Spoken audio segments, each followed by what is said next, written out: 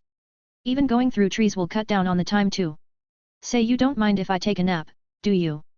Not at all. You can sleep as long as you wish. Along the way to Elysium, AI asked Karen a question. Say, Karen, are you the only one collecting souls? I am. They nod. Isn't that a hard, if not an impossible job? No. It isn't. I am merely picking a direction and traveling there, all the while collecting souls along the way. Oh, I thought you would collect all the souls of people dying. That will come later. Later? Can you even travel that fast? I have my second magic. How many magics do you have? Only 2.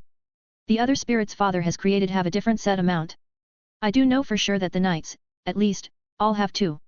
Their primary magic is named after their names, then their second magic, which is armor magic. Oh, so Cirrus gave them armor magic as well, hey. Karen nodded. Father even gifted them with special weapons he got from a man holding the title of God of the Sword.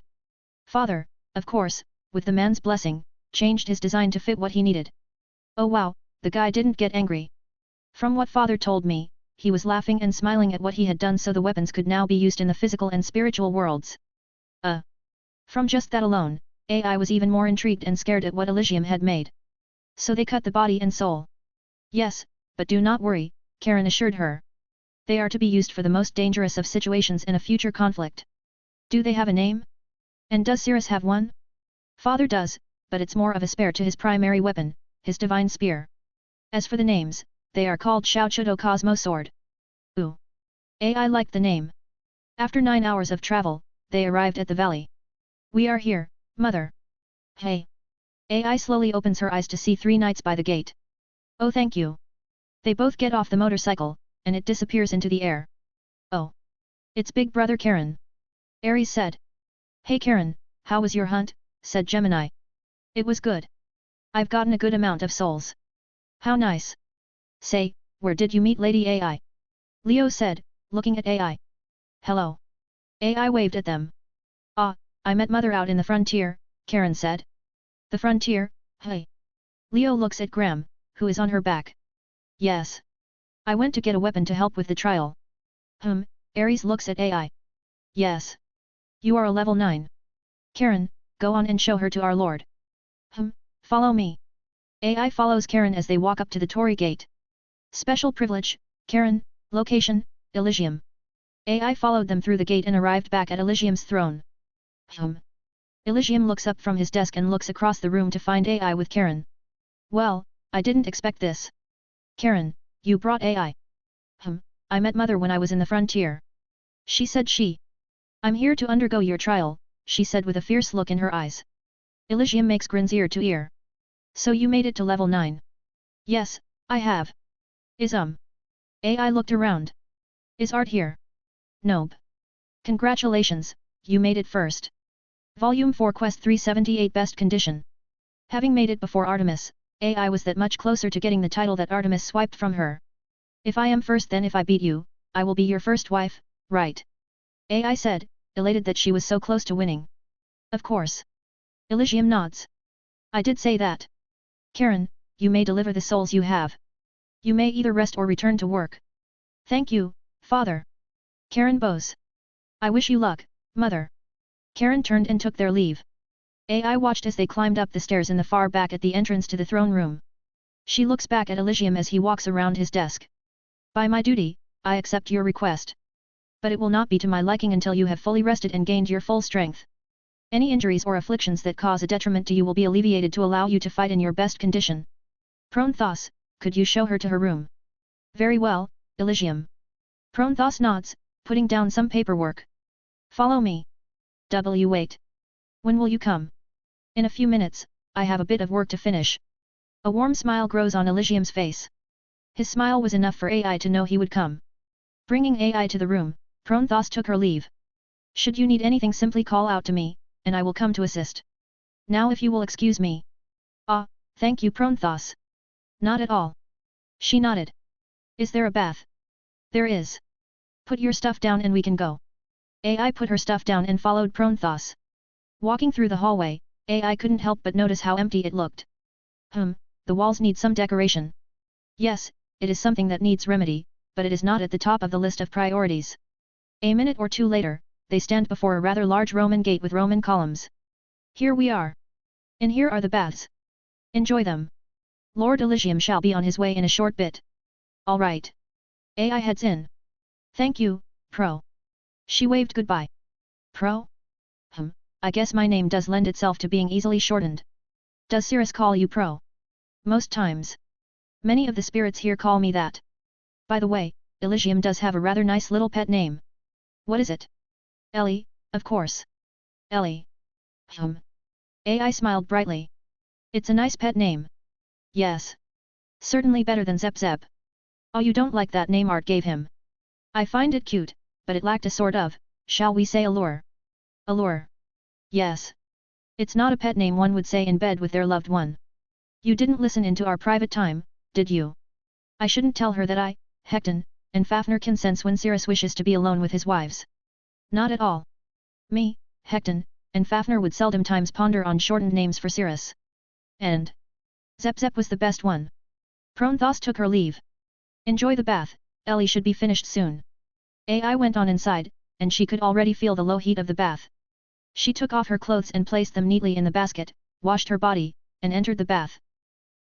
Baths are always great. The bath in question was a thermi. Green, cloud-like flowers were sprinkled around, along with tangerines. What are these flowers called? I am sure these were the flowers that sprouted from where Cirrus walked. They are called Elysiums. Elysium entered with only a towel. His body is already clean from his power. Cirrus. AI gets up with nothing covering her. It's been many weeks. Well, in my domain anyway. He steps into the large bath. I've missed your voice and cheery demeanor. Is that really all you missed? She said, slowly walking up to him with a sultry voice. Of course not. He walks up and wraps his arms around her waist. He pulls her in and gently kisses her forehead. I missed everything about you. He leans a bit back.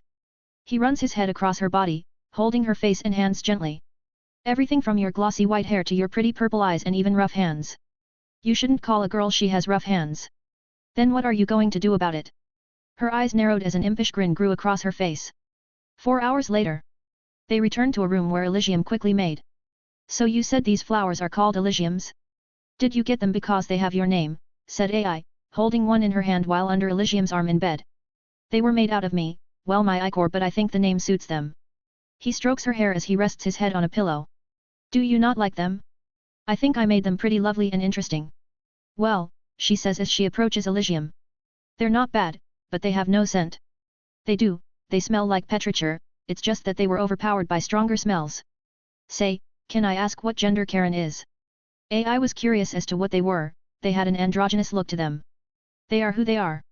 If Karen hasn't picked what they want to be called, then that is that. Well, you made a very handsome or beautiful child, but I bet it wasn't 10 hours of labor hard or painful, right?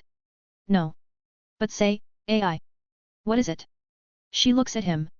I'm sorry for what I did to you and everyone. Genuinely. For me to not tell you of my ailments and then to just up and leave without saying anything, then die, and then coming back to just leave again is a real dick move. Artemis told me about what you went through. She runs her hands across his chest. Black veins were as prevalent as your scars. Everything was a labor for you, even getting up was a task that made you reliant on Hecton. I couldn't imagine the face she made when she saw you in that state. She rests her head on his chest. For the other things, I understood a little from Olympia. Plus, this makes up a bit for it. Artemis really surprised me, I didn't think she would sneak in with an invisibility cloak, and once again, sorry. Say, can you still, you know? She said, glancing down at his lower torso. What? Have a child? Well, she rolled over onto his chest, pressing his with hers. Yet. Maybe one day I want another one. Then I would be able to. He rubs her lightly sweaty back softly. This is the body I was raised with and fought with, the body that has felt several of your headbutts, cooking, kisses, touches, and softness. He softly brushed her hair back over her ear, looking into her eyes. That's good. She reached over and gently touched the right side of his face. I do miss the scars, though, they made you more manlier and dangerous. If that is what you want. AI could see scars begin to form and appear in the same place as Elysium had them before his ascension. Ooh. That's pretty cool. Does it make it more familiar? It does. She gently traces her fingers across his body. What else can you do? Like what? Like, she bobs her head left and right thinking. I don't know. Can you even turn to a girl? For you, I will. Wait, what? Before AI she saw Elysium's form slowly growing more feminine, the scars faded, and he had flawless snow-white skin. His chest grew to even be around her own breast size, if not slightly bigger. His silver pupils returned to normal along with a light blush and smile that gave Elysium a loving, almost wholesome air. So. Elysium spoke with a more feminine voice that could rival Freya's. What do you think? To be honest, I do not feel comfortable in this form. He moved his arms around. It's odd having arms this thin. He then pats his breasts. Oh. These are pretty nice, they are a bit heavy on the shoulders, though. Now I remember why I didn't use this form too much of a. Russell. AI got on top of him. Elysium looked to see AI's eyes looking at him with a lustful gaze. She could see his resemblance to Hera and his mother. Yet he had an ephemeral, picturesque visage. He looked pure, untainted by the world. Elysium gave off the same vibe as Artemis did when they first laid together, which was yet more enticing to her. Oh. Elysium smirked mischievously. You have that wild look in your eyes. Elysium gently brushed AI's face with his slender, soft, delicate fingers. Did I entice you? I'm a bit saddened that you found this form more attractive. Elysium knew what he is doing. His experiences from his mortal life gave him more than enough know-how to entice AI, Artemis, Malayan, and Raihu. Even more so now being a god of fertility. And no AI had a concerned and worried look, thinking she had hurt Elysium's feelings. I'm playing around, AI. Elysium patted her cheek, enjoying the expression she made. To think I would be this more attractive is worth noting. So. Are you okay? What do you mean? Okay. He rose an eyebrow. Like, do you feel uncomfortable or? Her eyes began to dart away from Elysium's. Somewhat, it's like my skin doesn't feel right. But I have no problem with it beyond that. Really? Yes. As a god, I and every other god exist outside the constraints of human biology and societal norms. Emphasizing the idea that our identity and essence transcend human concepts of gender and that we can exist and present ourselves in whatever form we choose. It took a while for Elysium to grasp that concept. Once he did, he understood why some of the gods he thought were male from their mythology were the opposite gender. Ooh, AI understood him clearly. So. Artemis could have a man's body if that is what she felt like she wanted to express. I say that, but gods like Artemis must die first, and when they are reborn, they can change their gender at least. I am, shall we say, a different breed from them, built differently if you will. They picked who they would look, felt, and liked at the time. The outlier here is Hephaestus, who seemed to always have that deformity. The other one is Odin, but it was self-inflicted. Elysium hypothesized that it is just who they are as Hephaestus to have a deformity. Oh, AI got off Elysium and lay next to him. That's interesting. AI's voice sounded less enthusiastic. Sorry, did I spoil the mood? Elysium said, turning over and looking at AI. Well. I don't want to continue if you don't feel comfortable. Elysium stretched his hand and gently placed his hand on her warm cheek. I was looking forward to this a little. Really? AI looked him dead in the eyes. Of course, it's not every day I could taste the fruits of pleasure you, Artemis, Malayan, and Raihu taste every so often. It'll be a new experience, and experiences are precious to a god. He wasn't. Elysium was a man in heart and mind. He just wanted to make AI happy, so if he had to be a woman for a few hours then he can bite the bullet for her. Though he was curious how a female body would feel during intimacy. Gulp. AI got back in the mood and got on top of him again. She was holding herself back from her now gender-bent love. See, can I lead? AI said it with a near-feverish expression. I want to lead. A great and mighty thirst, a need to take in the pure flower that was Elysium that lay under her. I am not used to having a woman's body. I trust you won't take advantage of me, right? Elysium's planned nervous expression only made AI want him even more. AI inched closer to his face, her lips a breath away from Elysium's. Promise. Elysium wrapped his fingers around her head. I would like to feel that, even if I am a bit scared of what this experience will bring me. Don't worry. She inched closer again, her lips were just an inch away. Their chests met and pressed against one another tightly. I will be gentle. A lie. Even without being able to know when a mortal tells a lie, Elysium knew that AI will be anything but gentle. AI, you shouldn't lie. Elysium made an impish smirk, trying to copy Freya. I'll make sure to punish you accordingly. I forgot you can MMPH. Elysium stole her lips. He will not let AI steal his lips again. He leaned back and licked his lips. Look at that, I was the one who stole your lips. He joyfully said. What are you gonna do about it? She lightly opened her mouth where she showed a piece of candy moving around his mouth. The next kiss will taste far sweeter. AI's reason crumbled faster than a house of cards during an earthquake. The act of passion resumed. Out in the wilderness around Orario. Artemis feels something is amiss. She turned her head left and right, her eyes dart trying to find something. What's wrong, Mom? Callisto said, noticing her mother behavior. Nothing. She settles down a bit. I just felt something was off for a second. She returned her attention to her daughter. Come and eat, Mom. You spent the whole day yesterday finishing the conversions.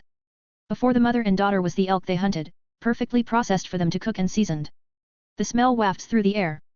Ah, that's right. You are my only child left. No, there is still Haku, but he is doing his own thing. She takes a second for herself to really process her situation. It has been a very long time since she had this little in her familia. It's an odd feeling no longer having so many responsibilities. And how is it? It's nice. Now I can really spend as much time with you as I can. She brought Callisto in close, her arms wrapped around Callisto in a warm, motherly embrace. Hee hee. Callisto snuggles in closer into her mother's embrace. Thanks, Mom. Yes. Artemis rests her head against Callisto's. A sly smirk appears on her face. So now I can really drill my archery into you. Why? Callisto turned to face her mother. I want to keep improving my spearmanship. Think of it this way. A spear is just a really big and long arrow. Well. She couldn't find fault in her logic. You're not wrong. Come now, even your father used my training to improve his aim. Really? Yup. I drilled it into him day and night. Say, Mom, how did you and Dad get together? Nox said you were a virgin goddess or something. That damn Nox. I'll pluck her feathers. Well. Sweetie, it is a long story, but do you see the moon? Artemis points to the moon. Yeah. Callisto looks up at it. What about it? Your father was the one to have cracked it. What? She looked back at her mother. Really? Really? She nods her head. He cracked the moon, and from there, well, one thing led to another, and we got married.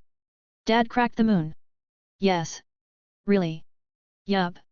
Callisto looked at the moon, and her face lit up. Ooh. Cool. I wanna do it. No, Artemis said firmly. As your mother and goddess of the moon, I must insist that you never do that. Got it. Callisto could see the seriousness in her face and tone. Why yes, Mom. But. I am surprised you didn't know this. Did you never ask? Or did no one mention it? It never came up. Hey? I guess time does fade deeds away. Volume 4 Quest 379 Trial for Godhood. The next day, in a special domain, Elysium made for the trials. It was a branch off his floor, but it was still as strong as the core, with some more added power for its usage in combat. Fight! Fight! Fight! Up in the audience, several people whom Karen had gathered from around the world were cheering. Given permission from their respected floor managers. Among the people watching from special seats were Elysium's knights. Haha! To think the first person who would fight our leader would be his wife. Ha ha ha! Laughed Cancer, a knight in a bit more bulky armor with a helmet that was reminiscent of a crab. I wonder how Lady AI will do, said Ares. If I wasn't mistaken, your wife was a spirit. Yes, said Pisces. Oh, a knight in very light armor wearing a helmet with a fish design with tan skin and black hair that reached down to her lower back. Yup. Arya. I hope I can see my kid again. I am sure she will come here eventually. Said Scorpio. But it is more likely we will be sent to deal with the rifts.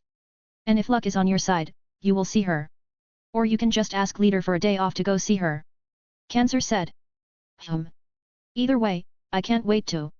Come on, Finn, said Pisces. A knight with tan skin and black hair kept in a ponytail. She wore a more exposed attire with light armor spread around her vital areas with a fish helmet. Pisces was currently trying to kiss Leo. I told you my name is Leo now. Get it through your thick head. Hey. Pisces. Oh. Scorpio. Help me get her off. If I wasn't mistaken, wasn't it you who decided to go while Gemini stayed? Pisces said. Hey. You little siskin. Why you? Phew, Scorpio said, a bit pleased. As much as I like this light banter, I suggest you all be quiet now. She said it with authority in her voice. Everyone quickly straightened up and sat orderly. Wonderful. Let us enjoy this match. She said back in a more cheery mood. Oh wah, the captain sure is scary. They all thought. Down on the wide battlefield filled with 4 biomes, tundra, desert, mountain, and forest. At the interception, where they all met, were Elysium and AI. Is there anything you wish to learn before we start? Asked Elysium, in his male form, looking refreshed. Just a few, AI said, fully refreshed with glossy skin. When I win, would I have to go through the process you went through to become a god? More or less. There is no way around it. Okay, and what is my name? Your name as a god is Elysium, so would I receive a name as well? You will know it automatically when you become a god. It will be like taking a breath. That natural hey. Yes, so get ready. Yeah. AI then gets into her drawing stance. I won't be holding back. She then placed her hand on the wrapped up blade on her back. I'm excited, we never had a truly serious fight, did we? Elysium smiled as he cracked his neck. No, but this will be the first and last. Not counting our private times. Both of them took their stance. The air grew tense, and AI was watching Elysium with no spear in his hand. Come, Radamanthus! Crack! Appearing from thunder, Elysium grabbed it, its form solidified along with his appearance. Elysium returned to mortal appearance, with brown hair, green eyes, and scars in all. The spear was very sleek and regal, with an air of majesty about it. It looked a bit thinner than White Knight but still retained a similar design. But slotted into the neck of the spear was a yellow diamond. That weapon! It has to be on the level of White Knight. AI began to sweat a bit. I am thankful I went and had Graham fixed, because if I didn't, well, this would be even harder. Is that a spirit as well? AI asked. No, this is my divine weapon. I made it from some of my authorities, so there is no need to hold back. He swung the spear around and got into his stance, but AI found it vastly different than before. It's not at full power, but don't worry, it's about 1/3 of what it is. There is no opening. I've seen him fight long enough to know the ins and outs of his style, but now. Karen, thank you for the advice. I can't estimate what he is capable of. Whoosh. Emerging from a pillar of fire was a beautiful blazing red-haired woman, her clothes were a red dress, and her eyes were as black as coal. My name is Phlegathon, manager of the Phlegathon Meadow. She said it in a bit of a haughty manner. I will act as the referee for this match. Know this, mother. She looks at AI. I will be true and fair. Thank you very much, Phul. AI gave her a warm smile. Phew. Pleasantries won't win my heart. Now, on 3. 1. Phlegathon shouted. Their stances solidified. Are you ready? My love. AI shouted, ready. I should be the one saying that. Elysium loosened up his limbs. I'll be sure to repay you for our time in bed. You didn't enjoy it? Art, Malayan, and Ryu will love it. I'll admit I loved it. I never felt such hedonistic pleasure since I was mortal. I'm glad my fingers were able to satisfy a god like you. 1. Phlegathon repeated herself. Elysium smiled, his knees slowly bent, and the earth began to creak. AI smiled ear to ear. 2. Phlegathon shouted again. The grips of their weapons tightened. Let's enjoy this when we can. Elysium. AI shouted as her eyes sharpened to the finest of points. Same to you. AI. Elysium shouted as he sealed his power back down to when he died. I am AI Zephyr. The Red Crown. AI shouted out with pride. Vice Captain of the Artemis Familia. Second wife to the great hero Cirrus Zephyr. The Heavenly Crown. And I am Elysium. The God of Nascent. Elysium did the same. God of Elysia. 3. Phlegathon shouted, disappearing into flame. Immediately, AI kicked off backward. She could see the blade of Elysium's spear fly before her eyes. The speed at which they moved was faster than a flicker of light. AI then immediately drew her blade, deflecting another of Elysium's strikes. Clang. Ting. She immediately knew this fight would not last long at this rate. These attacks were rattling her bones. Rage. 80,000 men cannot quench my thirst. 2 arrows pierce my ribs and throat, 1 swing of the blade.